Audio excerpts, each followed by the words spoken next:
এটা আমি আমি আমি খুব একটা কোয়ালিফাইড নই এই নিয়ে কথা বলার, কারণ অনেক পৃথিবীর সব মানে প্রচন্ড পরিষ্কার মাথারা এআই নিয়ে গবেষণা করছেন। তবে আমার কিছু আমার যেটা মনে হয় আমি বলতে পারি। আমার যেটা মনে হয় সেটা হচ্ছে যে এই পুরো এআই এর যে বাবলটা, এটা একদিন ফাটবে, খুব শিগগিরই ফাটবে।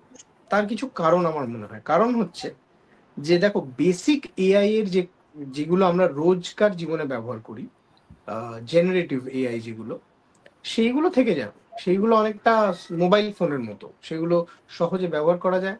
আহ, হ্যাঁ, সেগুলোর যেগুলো মানে সেই সেই পার্টিকুলার চ্যাটবটস বলো বা সেই জেনারেটিভ এআই এর যে সাবস্ক্রিপশন মডেল, তার হয়তো দাম ওপর নিচ হবে, সেই অনুযায়ী চেঞ্জ হবে।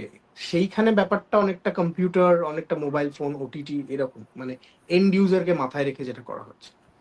কিন্তু তার তার ওপরে যেই ব্যাপারটা সফিস্টিকেটেড হতে শুরু করবে, মানে ধরো আমি বলছি যে একজন